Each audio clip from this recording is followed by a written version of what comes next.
What beautiful skin you have. Paul Riot. So fine. So smooth.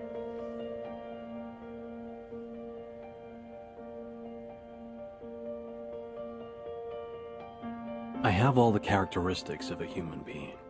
Flesh, blood, skin, hair. But not a single clear, identifiable emotion, except for greed and disgust.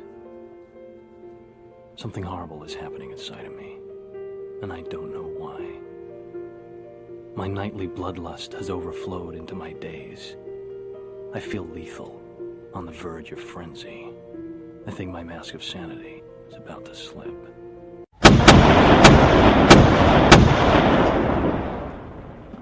Back in 2000, Mary Harron directed American Psycho, based on the Bret Easton Ellis novel of the same name. The protagonist, Patrick Bateman, is a wealthy executive who, as his monologue indicates, has no emotions save greed and disgust. Why is this relevant? Well, if you've been following politics in America, you probably already know.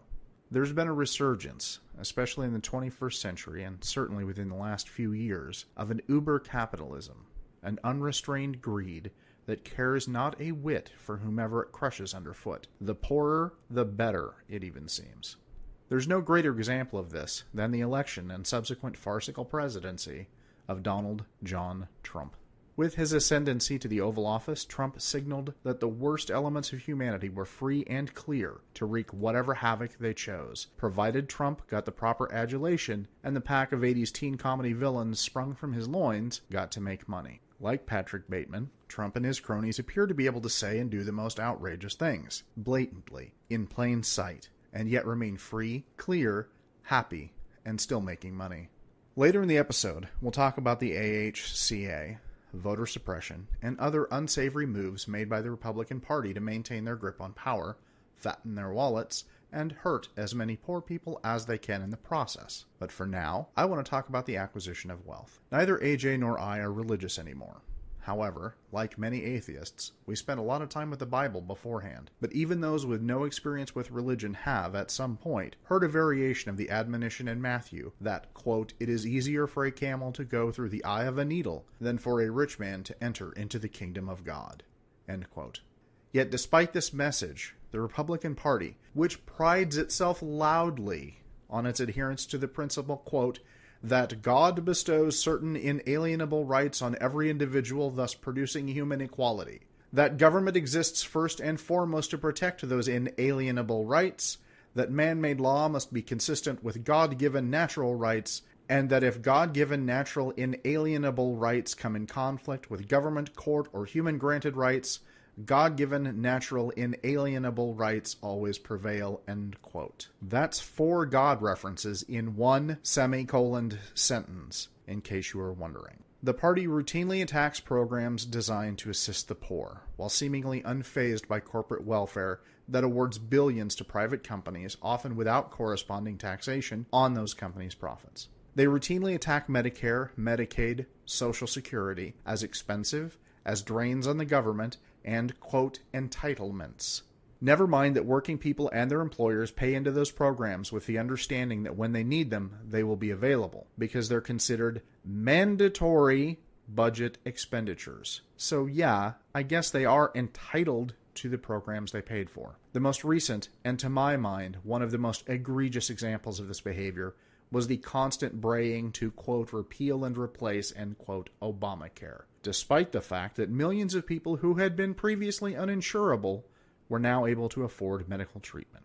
With Trump stumbling almost accidentally into office and Republicans controlling the House and Senate, the time finally came for them to make their move. And they promptly fucked it up, causing Trump to withdraw the first attempt. But zombie AHCA has risen from the grave and has now passed the House.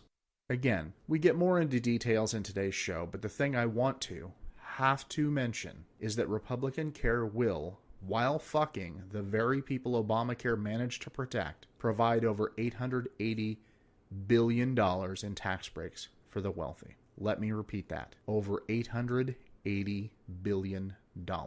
How much medical research could that money fund? How many schools? How many sick people could be treated with that money?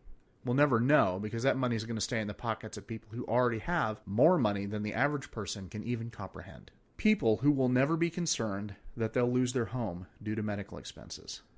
People who don't have to decide between prescriptions and food.